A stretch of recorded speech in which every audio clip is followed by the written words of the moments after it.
Good morning, this is the Eager Beaver Show. You are listening to a True North Eager Beaver Media Podcast.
The True North Eager Beaver podcasts are proudly brought to you by our founding sponsors, the Miss V Mysteries from Corvid Moon Publishing, your source for science fiction, fantasy, and cozy mysteries featuring a broad diversity of characters.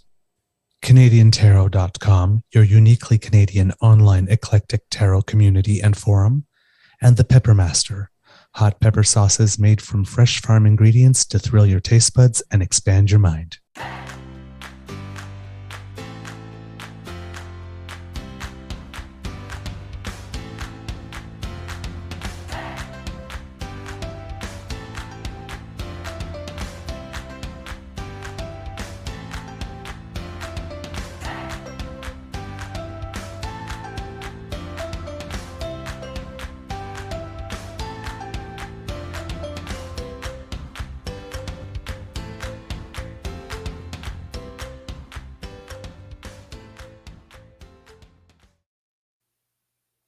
Well, hello, kids, and welcome to Season 3 and Episode number 33 of the True North Eager Beaver Interview Project.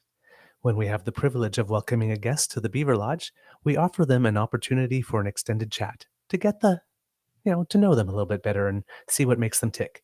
And when they agree, we present the results to you.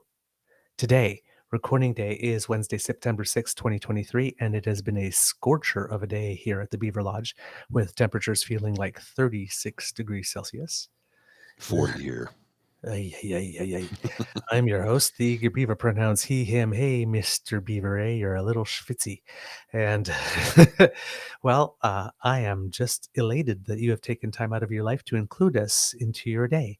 I promise that we have something particularly special for you today, dear kids. Of course, with me as always, as you have heard, is my dear friend, Mr. Grizzly. And this week, in particular, my calming influence. Doing my best. Of course, a big thank you goes to our podcast's founding sponsors, the Pepper Master, the Miss V Mysteries from Corvid Moon Publishing, and CanadianTarot.com, who we love very much. They've been very good to us. We could not ask for kinder support. And before we immerse ourselves in some political dish kits, we have some priorities, and that's to offer grandiose greetings to our little podcast that could steady and stalwart mate. Hello to you, Mr. Grizzly. How's your mental health today? Well, hello, Mr. Beaver. My mental health is actually surprisingly good today. Okay. Yeah, well, it's let's be honest. We've had a stressful couple of tech days. Things just going sideways, not working. Very much a stressful day for me at work. Not because I had to get into the office, log on. That didn't work. That computer doesn't work. I've got two very powerful computers in front of me, and cameras wouldn't turn on, lights wouldn't turn on, microphones wouldn't work. And I'm like, what am I going to do? And I thought, you know what? I'm going to go get a cup of coffee and have a chat with a couple of my coworkers. Then I'll come back and restart everything and start over again, take a breather, try and be a calming influence on myself. And it worked. Everything fell into place. Now, it was a very busy day, which I was rejoiceful for. And I realized, yep, summer is definitely over because everyone was back in the office today. It was busy. Man. Gee, for me, not as good. No, we spent a few hours today trying to get things fixed, and I might have to buy a new computer. Yeah, It won't turn back on. I think it's got to that point. How old is that machine now? Maybe about 6 years. Yeah, it's probably it's getting a little long in the tooth, right? A It was little. never built for what we're using it for, That is true. right? That is indeed true. Yeah. That is indeed true. Yeah, you have a good point there. Should we get on with it? Yes, Okay. please. Because You do the introduction, please, sir. today is a very, very, very, very special day.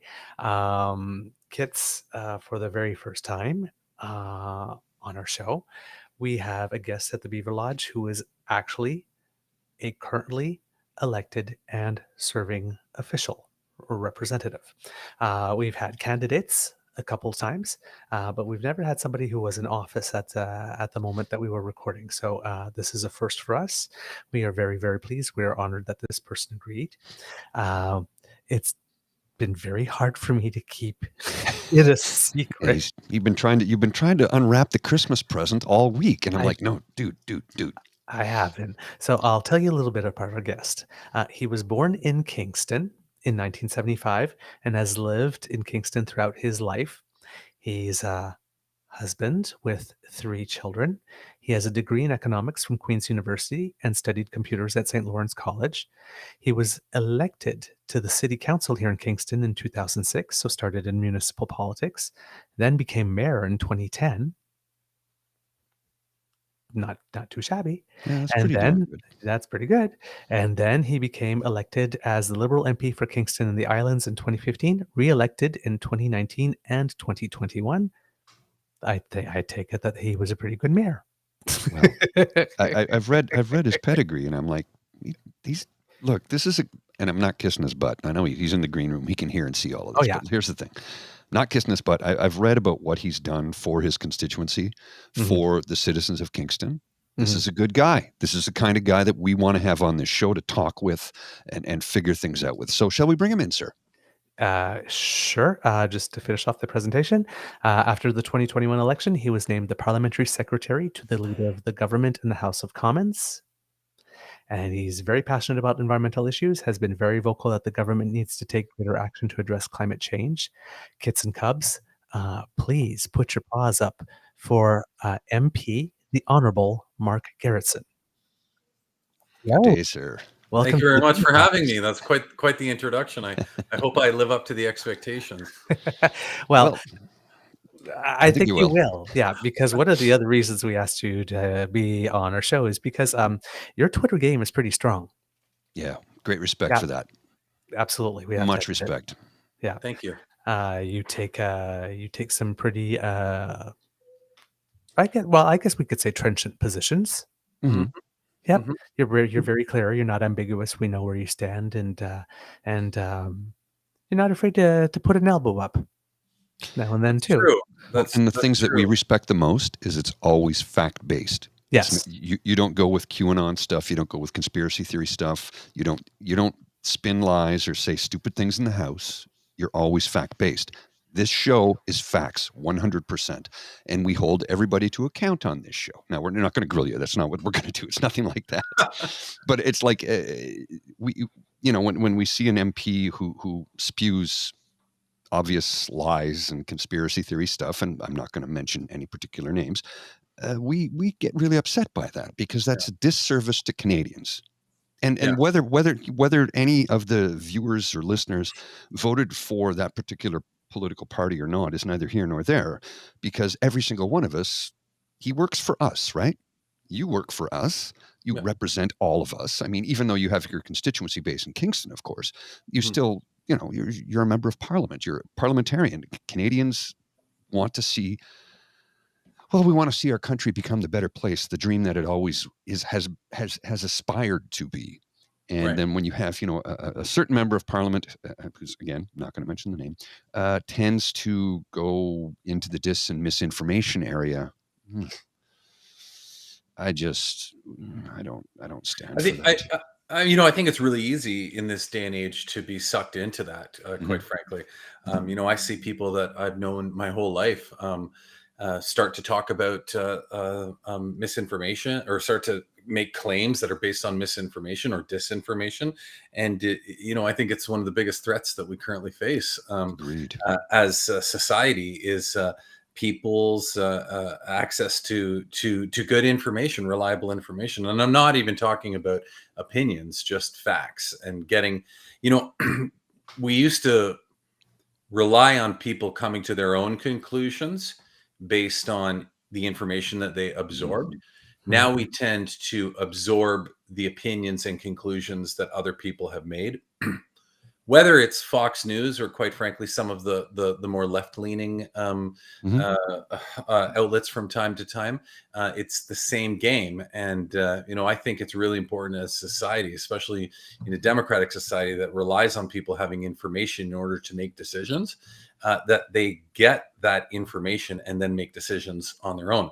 Problem is that there's just too much information that's being fed to people that is just based on non-reality and based on conspiracy theory quite a bit. And it's I think it's one of the biggest threats that we currently face, is ensuring that real information get to people. We're concerned about the same thing as well, and some of the things that we've observed during the course of this government is that this government has reversed a few things that the Harper government had put in place, like, for example, changing the age of retirement from 65 to 67, or reinstating the census. But there are certain things that haven't been done, like, for example, when the regulation of media ownership in Canada was opened up to foreign entities, because, like, for example, the Post Media chain is Right. 66% owned by the Chatham Asset Management Group, I believe it is. Why hasn't this government, or given what is going on now, is this government considering for a future platform closing that loophole again, changing those ownership rules? Because we're talking about election interference as well, and this is a form that we cannot get Canadian-based media made in Canada for Canadians. And I'm wondering why hasn't, clearly with all the disinformation, this is something that we could do, and I don't know why nobody's talking about it. Well, it's a really good question, and to be honest, I haven't heard much about it specifically. But I will say more generally on the issue of Canadian content and Canadian media. You will know, I'm sure, of legislation that recently came forward that was specifically targeted towards, getting the tech giants Google and Facebook to pay more. And it basically comes down to this, and I'll try to get back to the premise of the question in a second, but it basically comes down to this, is that the government and Canadians by and large recognize the fact that we're consuming our information on primarily American dominant platforms such as Facebook, Instagram, via Google. Back in the day, I when I was a kid, I was a newspaper carrier, and I would deliver papers. And at the end of the day, people would come home from work, and they'd open their paper and they'd consume a lot of information that way. In the process, in that paper would be some advertisements for local stuff, I'm sure advertisements for national stuff. That's how the paper would generate the revenue to pay the reporters, to pay for other things. But as we've digitized everything, as classifieds, there's no longer a classified section in a newspaper, as all this stuff has gone online. And what we're facing now is we have these Canadian news outlets that are creating this content and then putting it out on these dominant platforms. 80% of digital ad revenue goes to Facebook and Google. And what the government is saying is that, okay, that's all fair. I mean, they're doing their thing, they're running their business, but they're going to have to pay for a little to support these organizations a little bit. The problem is that when we bring forward a law like this, even though it's already happened to similar laws in Australia and France, you get the right throwing their hands up in the throwing their arms up in the air, screaming bloody murder, and that we're trying to censor media just because Facebook has decided we're not going to share content from the news outlets as kind of a bit of a protest. And it's another example of this misinformation. So many people write my office saying, why is the government censoring Facebook? And the reality is that it's Facebook that decided, no, we don't want to play your game, so we're not going to allow these this content there. So, when you ask the question about, why hasn't the government done more about, a specific issue like this? Well, quite often, there are consequences that come with trying to make these moves and trying to do them in a delicate way that respects the freedom of the press and the freedom of journalism to do their work. And we see that when we do try to make adjustments, that the right and our opponents just try to jump all over it.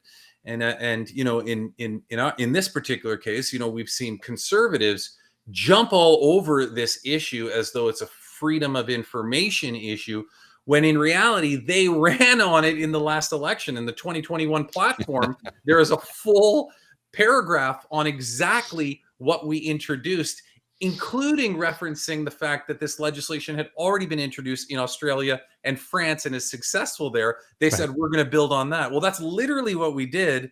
And then they've utilized that as a political wedge. Now, again, it's just back to the misinformation. Like, Canadians need to get the information, and they need to get it in an unbiased way. They need to understand, okay, Facebook and Google are making 80% of the ad revenue. It's worth X billion dollars a year. The news organizations are dying off. Literally, they need to be supported. These are the options that we have, and then let Canadians come to their own conclusion, rather than this other layer that kind of gets interjected into the middle of it that says, the government's trying to censor the media by not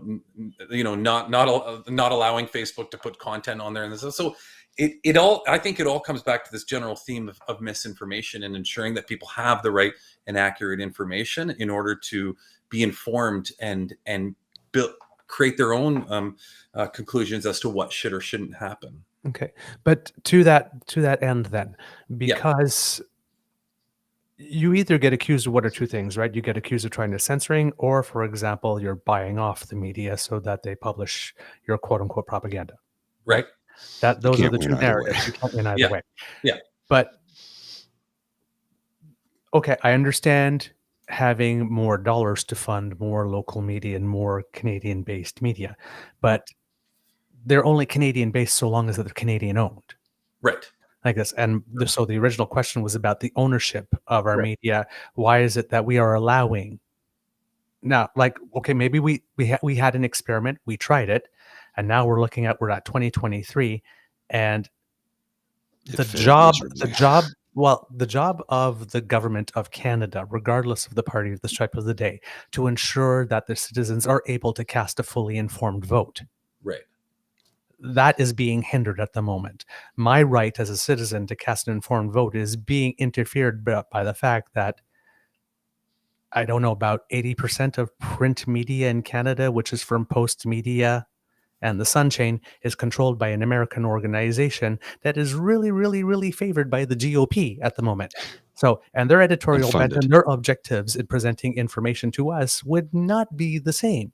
So we've tried the experiment. It's clearly not working. Disinformation is rampant. We know the sources of it.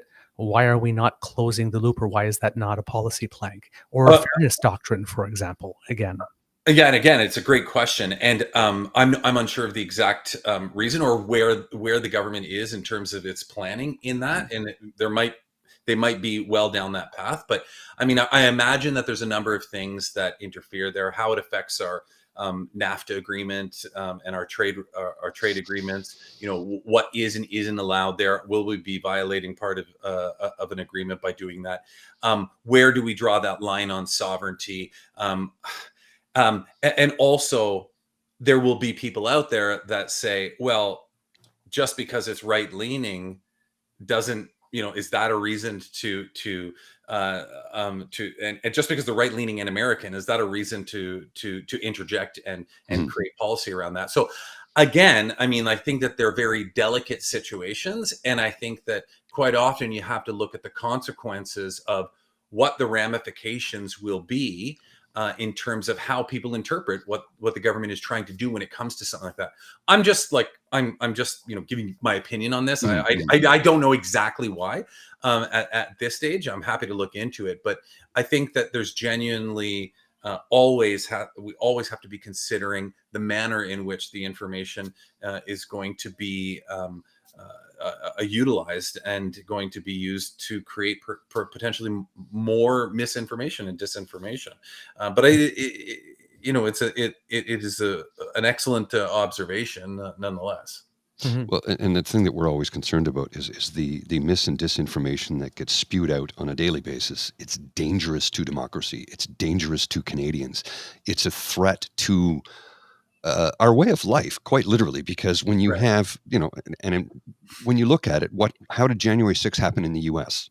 Right. Mis and disinformation. Right. Complete bald face, and all have been proven since, and people are now, about to face some serious prison time for it, justifiably so. So same thing with our occupation. But I mean, like, it's been proven. But look at the situation in the United States. Even though it's widely been proven, there is a large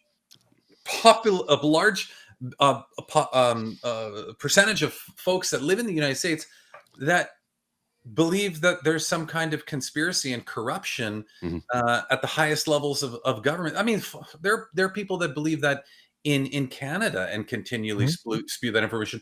We have the leader of the official opposition in Canada, Mr. Poilievre, that is calling the Prime Minister of Canada a Marxist. You want to talk about misinformation. You want to talk about people getting real information. Well, I mean, you gotta, at the very least, we gotta have people that are in the position of leadership actually talking about the reality. And what really happens is there are a lot of people that buy into that. A lot of people that commenting on my newsfeed. You talked about my Twitter, saying this government's a fascist government. Or it not only is it a massive misunderstanding of the reality of what fascism is, but it is a slap in the face to anybody who's actually been subject to that political ideology and lived through those regimes. We live arguably around the world, but certainly in my belief, we live in the best country in the world. Are we always happy? Are we always going to get along? No, of course not. That's what democracy is all about. It's about fighting for your values. Sometimes you win, sometimes you don't. But understanding that together as a collective, you've advanced forward, and you're making, everybody's coming from the right place of genuinely trying to make our country a better place. Problem is when you have people that are more interested in, grabbing onto power or using these really easy methods of manipulating and providing misinformation to people in order to use it for political gain. And we see that repeat. You see it in the United States, you see it in Canada, you see it throughout the entire world. I think that's the biggest single threat to democracy, generally speaking, is people's ability to consume information. I look at my parents, for example. They come from a generation where you receive news from somebody, well, it must be true because they're a reporter. They looked into it. They got to the bottom of it, and they're providing me information. My biggest fear is for those that are from that generation who will come across something on Facebook or whatnot and assume, well, this organization calls themselves the XXX news outlet, therefore it must be true. And a lot of us who are in the bubble or in the loop, like obviously you guys are politically motivated or politically minded, I should say. You can see beyond that, but I think there are a lot of people out there that just don't, and they're willing to just trust what they hear. And that's the big concern, which is the whole reason this show exists, is because we kept seeing so much mis and disinformation being spewed about, and it was like, this is damaging to our nation, to our democracy, to the very lives we lead. It's like we have to do something. So Mr. Beaver had a blog for 8 years or 10 years at the time? About 10 years, yeah. About 10 years. And he approached me. He says, would you be interested in doing a podcast? I'm like, yes, let's do this. We have to. We have to do our part to try and make things better and try and get true facts out to people. Do we have a left bent? Yeah, but we're left of center, but we're very centrist at the same token. We're left in the sense that we want to see people helped, and we want to see people get a hand up. And we want, what was it, the late Senator Hugh Siegel, probably. Yes, Hugh Siegel, thank you. Bootstraps need boots, Mhm. right? The man who fully believed in UBI. Yeah, So like you couldn't have hit the nail on the head better with picking somebody. Hugh Siegel was an individual. Here's a progressive conservative who's a conservative his whole life. He represented the area of the region of Kingston and the surrounding area. I had an incredible relationship with him, both when I was on city council and mayor and as MP. We would talk about the issues. He would tell me what he believed in. I'd tell him what I believed in. We didn't agree on everything. No. And we certainly thought that, sometimes one or the other wasn't, but we were willing to talk. We were always willing to talk to each other. That's the thing. But we also came to the conversation with some basic core facts and some basic core understanding of reality. When somebody comes to the conversation and their core thought is the Prime Minister of Canada is a Marxist and we live in a fascist regime, how on earth can we ever begin to have a conversation and find mutual respect for the difference of opinion?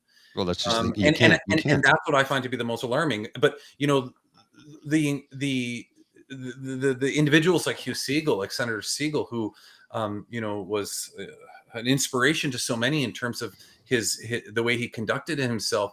Unfortunately, there are fewer and fewer of them that are out there, and that's, I think, very problematic. Well, look at what happened to David Johnston. Yeah, I but mean, yeah. Don't get me going on David Johnston. I mean, here's an individual who renowned throughout the country, beyond beloved reproach, throughout the right? country, like revered by so many, an individual who had been appointed by previous liberal and conservative prime ministers to do, was sung the highest praises by both conservative and liberal prime ministers, and was somebody who could honestly approach what they're being tasked with. But unfortunately, there were many out there, in particular those on the far right, that used every opportunity to demonize him and to paint him as somebody that he wasn't. And it resonated with enough people. And I don't blame the guy, No. for saying, you know what? I'm out. I've had enough. I'm done. Like I can't do this. I can't do any more of this. And I think that, it's very, very troubling in our democracy, in our society, when you have these people who have contributed so much to our country that are literally being thrown under the bus by sitting members of parliament and the leader of the opposition, if I can be partisan for a second. And that's how are we ever, when they started talking about, okay, let's get a replacement, who on earth is going to accept that? Like, I mean, like, if David Johnston can't be held in a light as to be objective in terms of his ability to deliver on this, like, short of Jesus Christ, who else could actually do it that is not going to be subject to the exact same harassment? So, well, Mr. Beaver said. Sorry. Yeah. That's what Mr. Beaver said, the same thing. Yeah. Well, we saw it previously, too, with the Aga Khan. Right. I mean, the conservatives made him an honorary citizen. And then a couple of years later, if what they said about the prime minister was true, also would have to be true, is that the Aga Khan is a man that's amenable to that kind of influence and bribe and would take one. Exactly. And but right? here's the thing. Or he's asking for one. Exactly. But here's the thing. It's like, this is what happens when political parties look to demonize somebody. They are, when political parties don't care about an individual's reputation, are willing to completely throw them under the bus and use them and exploit them to their best ability for a tiny little bit of political gain. And I think it's extremely, problematic when you see that. I mean, I'll be honest with you. Like, I mean, I've only ever been in government. I've been sitting in the House of Commons on the governing side.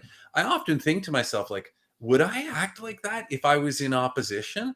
I really hope that I wouldn't, and I'm pretty certain that I wouldn't go the extra mile to destroy a reputation, because I think it might get me, a temporary tiny Bump. boost in the Yeah. polls. It's Yeah. just like how do you sleep at night knowing that you've done that to somebody? Well, here's what I want to ask then, because Yeah. earlier you said sometimes you win, sometimes you don't. That's the way it is. But we seem to have a class of people, or a group of people, or a demographic of people, or however you want to describe the collective, Mhm. that it's sometimes I win, and if I don't win, I should have won. Yeah. Well, Something's wrong. I So mean, I think the sometimes you win, sometimes you don't. There's certain people that don't believe. Sometimes you don't. well, It's, and no, I always win, and if I didn't always win, then there's a conspiracy or something, right, or something corrupt like this. well, I mean, like, I'm supposed to always win. So and is where there do we anything we can do about that? Is there any laws or whatnot?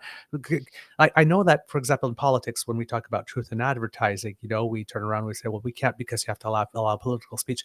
But my God, there's got to be some minimal things like, why is it not illegal for politicians to lie to Canadians about what the law allows or doesn't allow? I mean, Well, surely there are some rules that we can all agree on, that we can pass, that can govern some behavior. Could I we? think that, okay, well, I think you hit a bunch of spots, and I think that, first of all, people are more willing to be exactly what you're saying, which is, if I didn't win, it's because it was rigged against me. Well, just look to the Look to United the South, States. yeah. I mean, like, you have a former president of the United States that's using this strategy and using it effectively, and it works. So we shouldn't be surprised that others feel emboldened to do the exact same thing. You ask, like, why aren't there laws or things?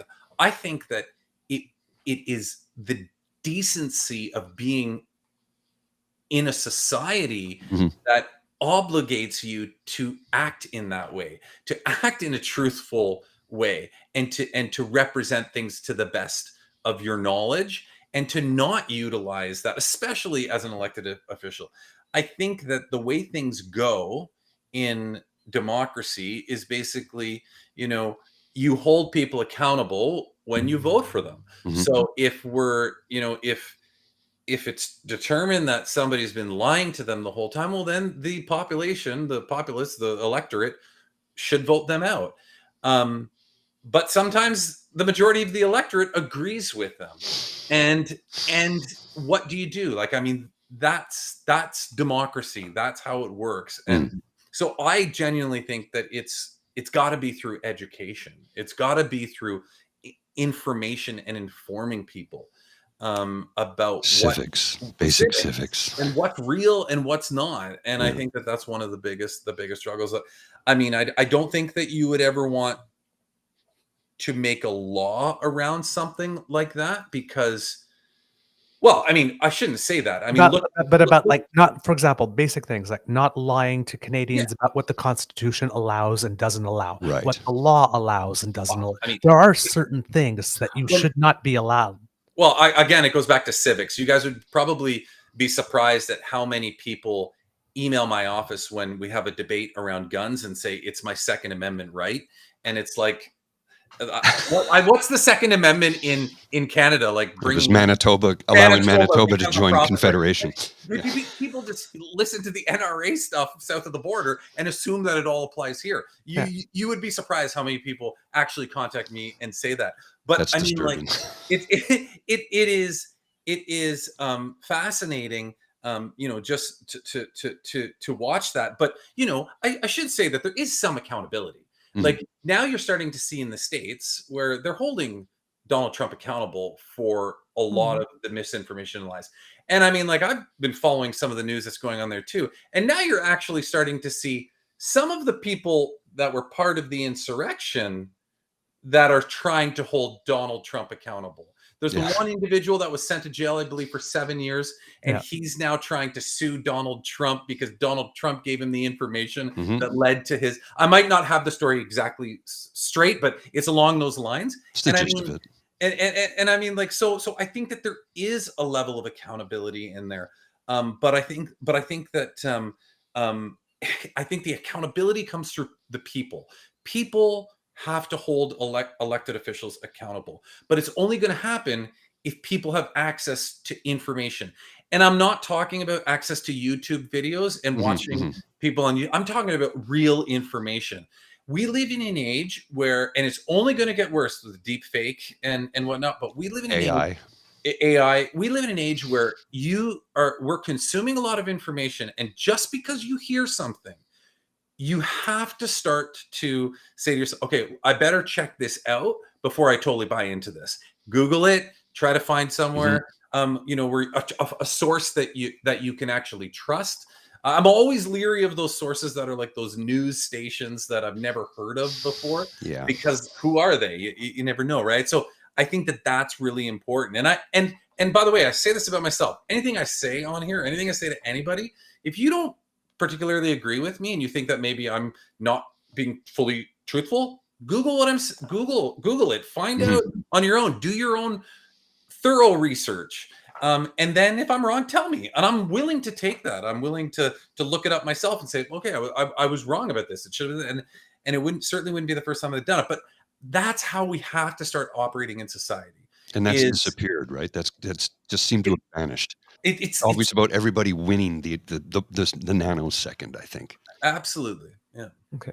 Well, okay, here's the thing. My questions seem to have a similar theme here, because I'm wondering, this government's planning to go into a next election, might be within the 2 years if the supply and confidence agreement lasts until it lasts. It's almost another 2 years.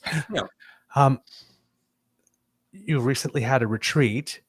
Ours is coming up next week, but wasn't there a retreat? There was a cabinet retreat in PI, yeah. But then Full we have our national caucus where everybody gets together next week. Yeah. So cabinet retreat, the full caucus retreat happening. And I know that you're going to start planning the table and starting to discuss things that you would like to have on offer in the window for the next election. The reason I'm asking these questions, and they seem to have a similar theme, is because I believe that there is a wide swath of the public that would respond positively to a platform that would either have some rules or regulations or laws of some kind, yes, that would help us sift through the mountain of information in a certain way. That there were additional mechanisms, if not the government, for us as citizens to hold organizations accountable that knowingly publish information that is misleading, that gets in our way of casting an informed vote. Or if there is a pool of money set aside, a substantial pool of money, not just symbolic, to fund civics education or civics, but there needs to be, it can't just be, well, it's freedom of expression, and well, there may be some trade agreements, so I guess we just let things keep on running. More disinformation, more elbows up, more smearing, more defamation, and I guess you just are going to have to get better at sifting through it. There's a role for some guardrails, and I'm just wondering, is there something being considered in a policy package, or is that an item that will even be discussed, that there'll be something in a platform in the next election that will help us not just fund media outlets so that we have some access to information, but that we have some not just on the amount, but on the quality of the information that we are getting? I really like the idea. I think that, like I said, in my opinion, people need more information, and the government can play a role in that. I think that the government and Parliament can set some guardrails and can try to help people get the best information in a way that satisfies them. And to that end, how do we help people get through the misinformation that's out there in a nonpartisan way, so that they can?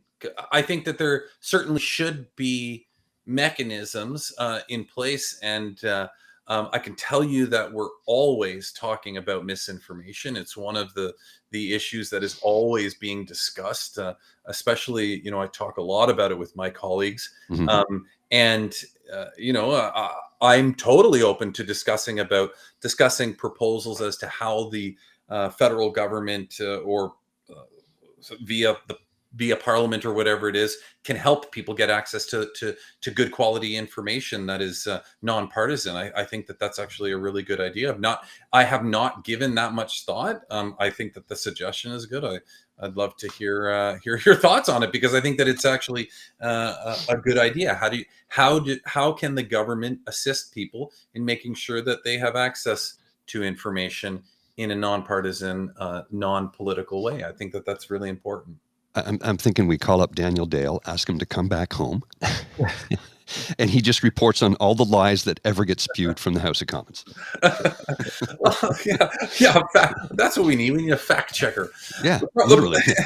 Literally, as it's being said. Well, I mean, look. But I mean, I'm sure you guys can appreciate the fact that there will be people out there that say, look, I mean, if somebody can run all over David Johnson, I mean, they're Mhm. going to run all over somebody who is trying to do this work. I mean, but I mean, if it comes from a place of solid, reliable data and facts, then I think that it's legit. It was the way they slandered David Johnston that really got me. He's Justin Trudeau's ski buddy. They skied once together when Justin was 12. Come on. How's that a ski buddy? Yeah. He's old enough to be his father. Like the absurdity of it all. The way they smeared a great man's name, a man who was without reproach. I don't think there was a person in Canada prior to the opposition leader doing and saying what he did. I don't think there was a person in Canada who could say a single bad thing about Mr. Johnston. Right. And then they talk about it, and then they fundraise off it, and they help us stop David Johnson from, then they demonize him and cast him into this light of being a corrupt individual. And he was nothing. He has never been anything but a highly respected, highly revered individual throughout the country that has been crossed party lines. You wonder why people don't want to get involved in public service, whether elected or not. Here you have somebody who spent a lifetime in and out of public service. I'll never forget. I'll never forget the first time David Johnson came to see me when I was mayor, and he came to talk. He wanted to understand more about Kingston and what was going on in our region, and just like in his role. Nothing was ever about partisanship or it was always just, how do we make Canada a better place? And that's all he's ever cared about. That's all I've ever seen. And to see the man have to go through and be subject to that, I don't blame him one bit for just saying, I'm done with this. Find somebody else. Yeah. Okay. I know that our time is nearly up, but I had one final question for you. Sure. We were talking earlier about Hugh Segal. Yeah. And prior to the last election, there was a lot of talk about building back better. Mm-hmm. Yeah. And a lot of people thought that the election was going to come in the summer, and then it came a little later in the fall. And then, inflation became an issue, and, what Putin is doing in Ukraine had been going on for well over 6 months. And it's clear that this was going to become protracted. And you have supply chain issues and inflation. You have all that going on. And all of a sudden you have to make a hard pivot. It seemed, we had the impression that the government was lining up to create some type of UBI type program based on the experience of the CERB, because everybody was talking about building back better and learning the lessons. And one of the things COVID did is it put some forensic light and showed all the gaps in society where people are really just falling right through the cracks. So we know exactly where to act. We've seen it. So we thought that there was something coming, and then there was pivot. And we understand that like this. I mean, people need to eat. People need a place to live. And even if core inflation says it's 3, if food inflation's at 9.1 and housing inflation's at 30, that 3.1 doesn't feel like 3.1 because everybody needs a place to stay and everybody needs to eat. So we're in an elbows up environment where affordability, cost of living, is one of the main issues, being able to buy a home, all those things that are basically, if you're looking at Maslow's pyramid of needs, everything that's on the base level here, home, shelter, food, security of the person, those types of things are being really played. Because we saw with the cabinet shuffle that there seems to be a new direction coming. We're getting some hints. We're seeing some, but we're wondering is, with the current mood, is there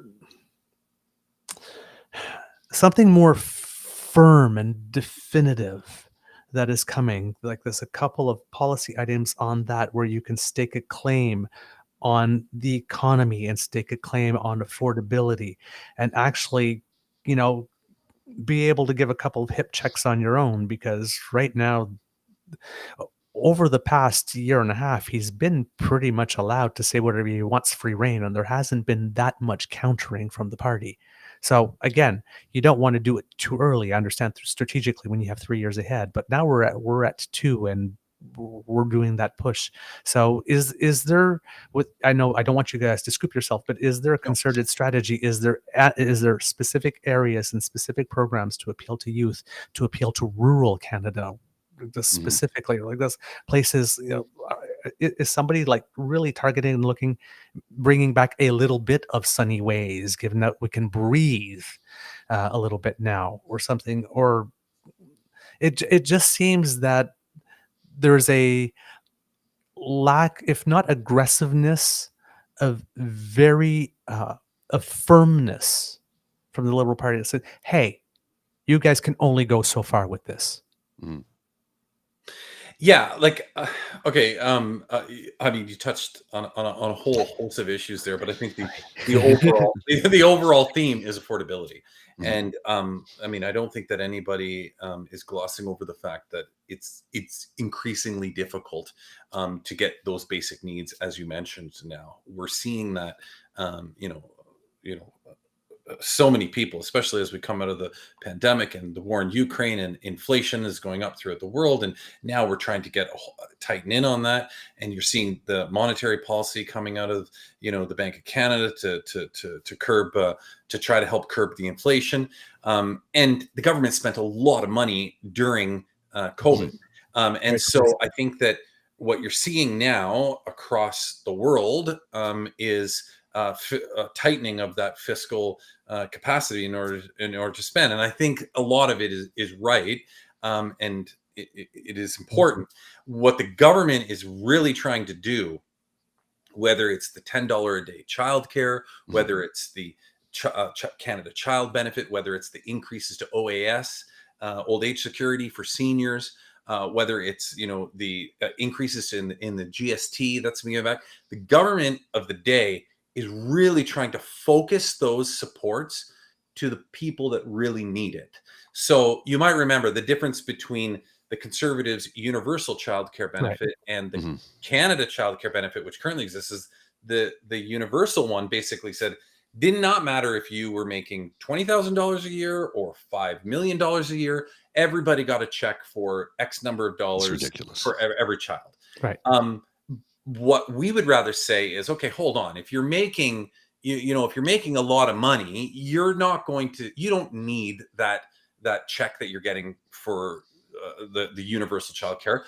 Let's take that money and give more to the people that need it. So it becomes means tested rather than something that's just, so if you look at the current government's programs, they're all kind of focused around this idea of really giving and providing resources to those that really need it.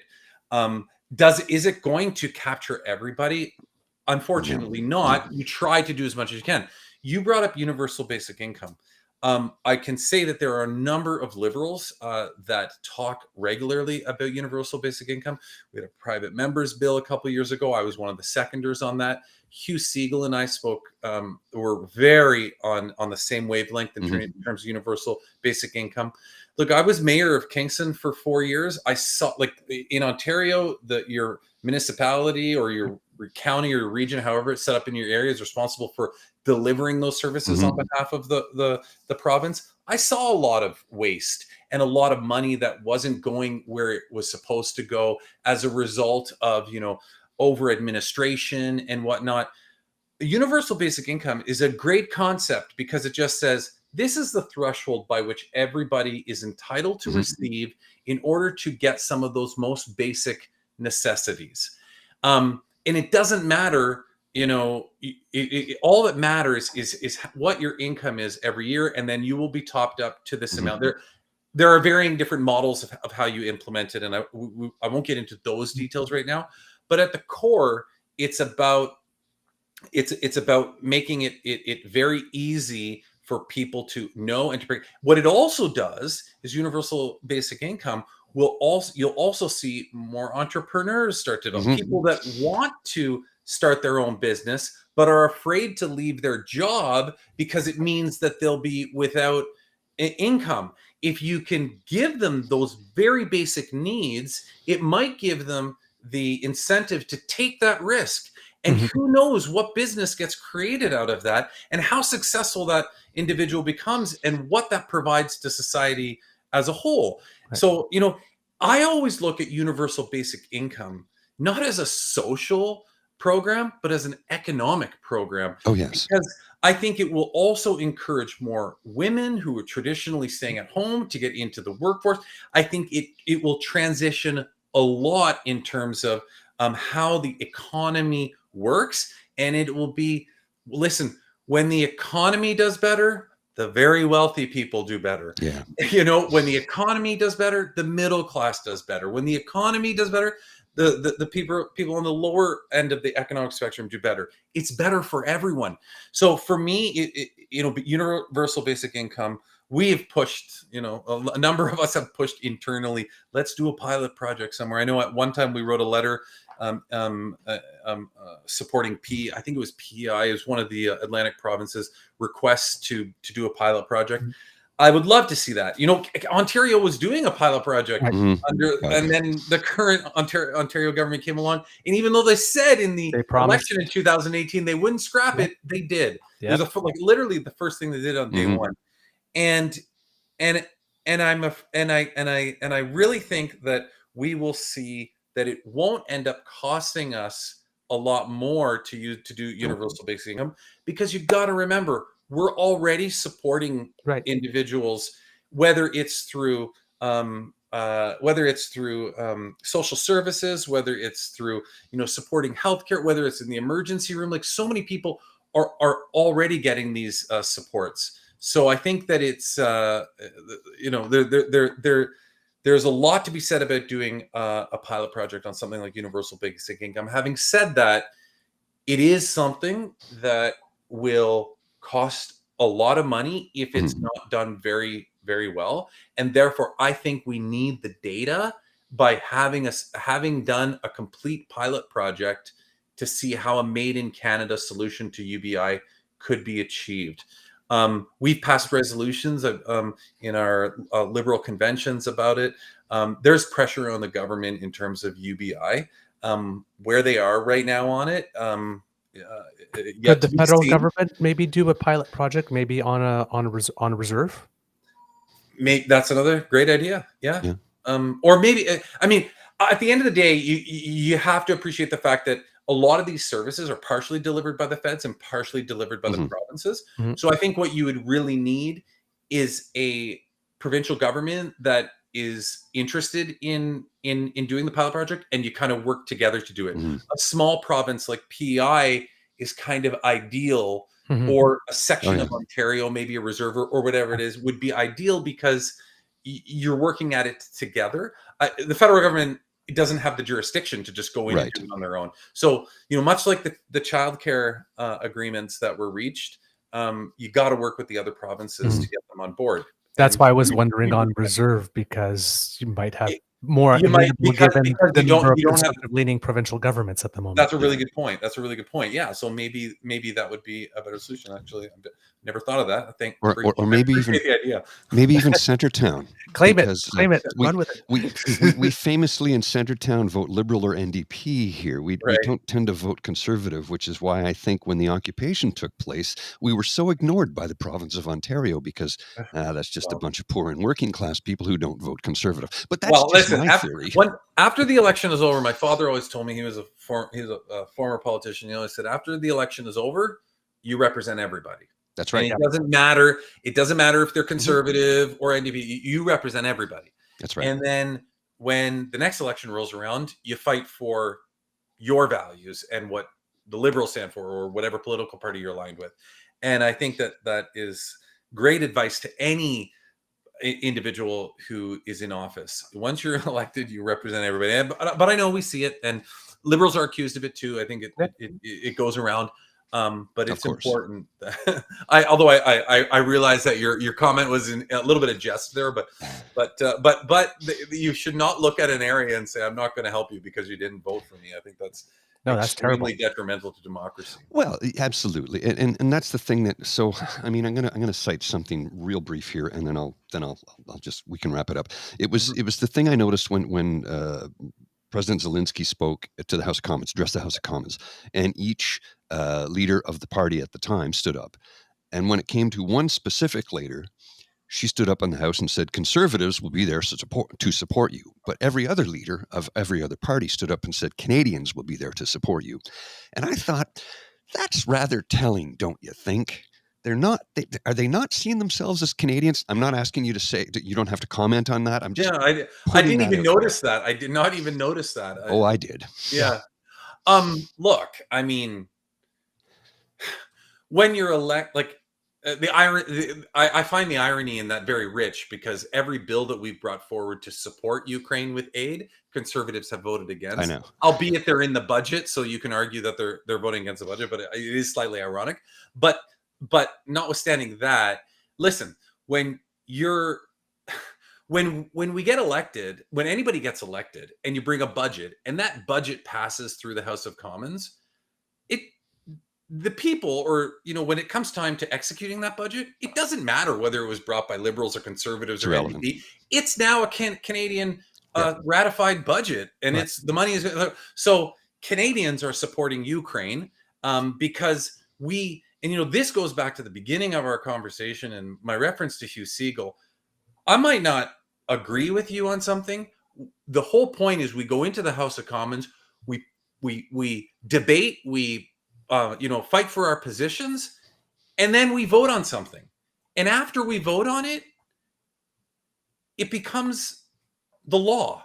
Mm-hmm. And we should move forward respecting the fact that we may have not got our way, and some of the times I haven't got my way, but it was the law, and now we move on. And we respect the fact that Canadians made a decision. Mm-hmm. And so Canadians have made the decision on several occasions to support Ukraine. And that includes Conservatives, Liberals, NDP, Green, and Independents. Yep. No, absolutely. Absolutely. But I appreciate. I didn't even catch that. I did right away. I was watching it live, and I'm like, I can't believe what? Yeah. Like they see themselves as separate citizens. I don't know. I don't identify with a political party. I never have. I never will. I identify myself as a Canadian. I vote in every single election, municipal, provincial, federal. I always vote. Sometimes I have to hold my nose and vote. Luckily, in my riding, I haven't had to do that in the 12 years that I've been living here. I've been very comfortable. Each time I went to cast my ballot, I went, oh, there's the right person. There's the right person. I never had a thought. It was never a secondary thing, because I've had, luckily enough, to have some really great federal, provincial, and civic leaders, or municipal leaders, I should say, representatives in my riding. I've been very fortunate. Not everybody has that. I mean, if you live in South Carlton, take it easy. Take it easy. I'll reel it in. Stop throwing out the bait. I'm not taking the bait. I'll reel it in. No, don't. I wasn't expecting you to. I'm just. That's my inner thoughts. That's just my inner thoughts. Deep thoughts. MP Gerretsen, thank you so very much for joining us here at the Beaver Lodge. Really appreciate that, an opportunity to chat with you. Thank you for being our first ever elected official. Yes. You've made us legit. So Well, good luck in the future, gentlemen. Thanks. And I really appreciate the conversation. It was great chatting with you, and Yes. good luck with the work that you're doing to keep Canadians Informed. And I appreciate what you're doing. And thanks Well, so much. And please come we back appreciate anytime. you. Yeah, Thank you're you. welcome to come back anytime you want to chat. If you ever want to just have a conversation about, I don't know, the Senators or maybe the Red Blacks. Or, We like doing politics in full sentences. So yes. Sounds good. Have a great day, All right. guys. All Thank right. you You so take much. care. Bye-bye. Bye. Well, that was All right. that was pretty awesome, sir. I thought that went really, really well. And I know this was something you've been eager, as the eager beaver, But eager to do for a long time. And I'm happy I was able to be a part of it, because I know that it meant a lot to you, and I know we had to move mountains to get the technology to cooperate with us. it was like, we must record something Yes. somehow. I don't care how. Hey, we got it done. It's in the can. I will show up with a handheld. I will put this up now for the kids. I forgot to do that earlier in the evening. Oh yes. Just to let them know, because we're recording this in the evening, but we'll play this in the morning because it's a morning show after all. And this was the thing. This was the show that last week on Friday you're like coming up, and I'm like, no, don't unwrap the gift. Oh man, the time just went by so fast. There's so many other things I want to ask him, because I wanted to I go had a deeper on dozen other whether. things too. Yeah, But he was very generous with his time. He gave us an extra 15 minutes than scheduled. So hey, we'll take it. Yeah, but I had like questions like asking. I wanted to know more about like a policy for rural Canada, and wanted to know more about a policy for single Canadians. Like there's a lot of groups that just have seemed to been left out or not talked about for a while. Like this, and I would have liked to get in a little more, on sort of like what's being planned in terms of the road for the next road to the next election and that type of stuff. But hopefully, now that we've had one, they say if you have one, you can have two. Hopefully we can get more people to come in and talk. And again, it doesn't matter. Anybody wants to come in and have a chat with us, we will have a civil, open discussion. We're not going to attack you. That's not who we are. That's not what we do. Yeah, we will press. Yeah. But I did, and stuff like that, and we'll ask questions, like why aren't you looking at this type of thing, or like we didn't ask necessarily easy questions. No, and he was very forthright with us. But now that being said, if the official opposition leader shows up, I think I'm going to have to put myself on mute. Just being honest with you here, okay? Because I would want to demand what's with the Marxist, what's with the accusing liberals of lighting fires, what's with all this, Anyway. Yeah. Yeah, I hear you. Oh, well, kits and cubs. We'll be right back. Okay. This is the end of this episode of the True North Eager Beaver interview project. We hope that you loved listening to this, because we really love making this for you. And we are really, really, really excited that we got this opportunity to be able to do so. Remember, sharing is caring and word of mouth is priceless. So, let your peeps and poops know all about us. And because democracy is something that you do, as always, if you can donate to the Red Cross, we would really appreciate that. Help out your brothers and sisters. Of course, write your MPPs, your MPs, your MLAs, your members of the media, your senators, your municipal politicians. Let them know that you demand better. If you're living in Ontario, why not make a plan to stop by your MP's constituency office and let them know that you won't be satisfied until the current Republican governor of the state of Ontario is removed from his position by his caucus. There's not another election for 3 years in Ontario, so if you want them to throw Ford overboard, you have to go to your MPP's office and basically keep going and showing up, and then bringing friends and have them show up, and then sending them emails and writing letters and asking for meetings and flooding their phone lines until the caucus says, you know what, sorry, you're just too much of a liability. You got to go. It's the only way, or else you're going to have to tolerate him going Jesus shucks for the next 3 years. and get yourself a membership to the Liberal Party convention and vote for a candidate who can take him out politically. Agreed. All right. Let's see. What else do we have here? Remember, sharing. Oh, yeah, I said that the sharing is caring part.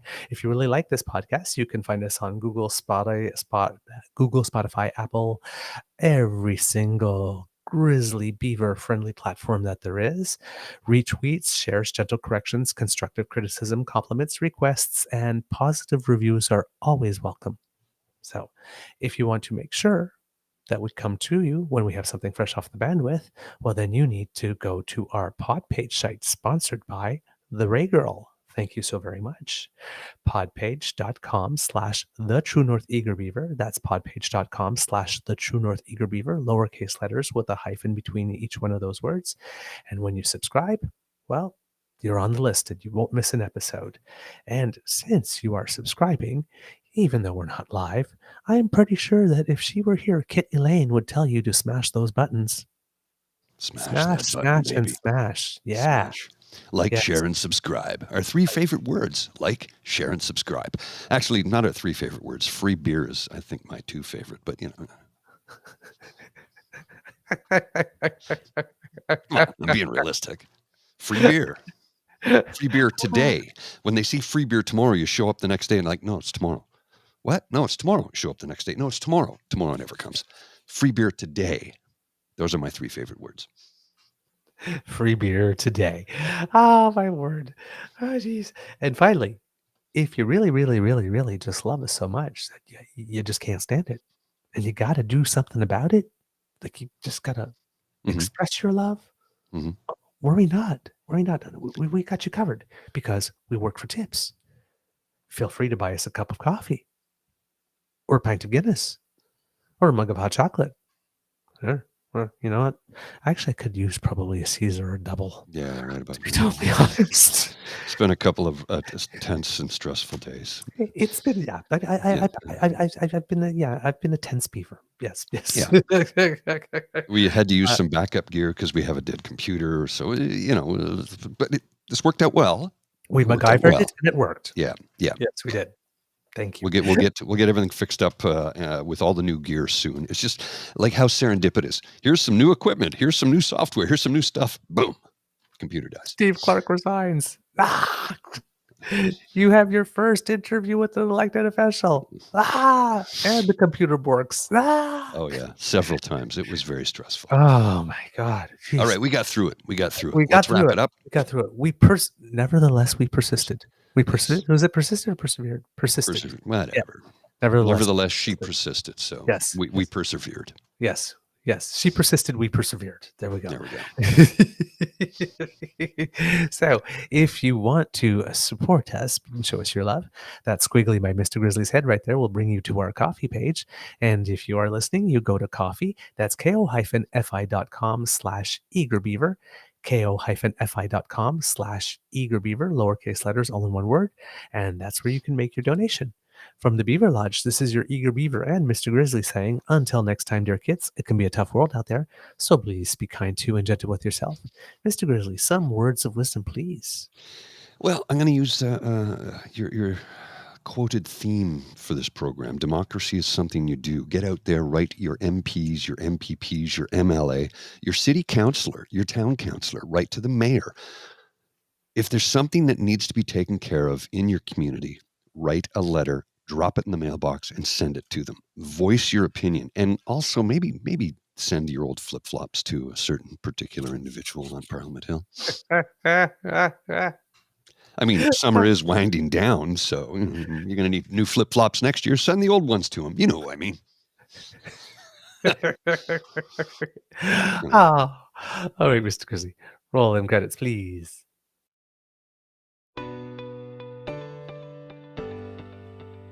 You are listening to a True North Eager Beaver Media Podcast.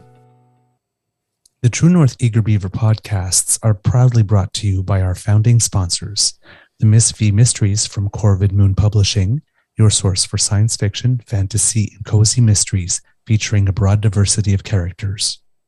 CanadianTarot.com, your uniquely Canadian online eclectic tarot community and forum, and The Pepper Master, hot pepper sauces made from fresh farm ingredients to thrill your taste buds and expand your mind.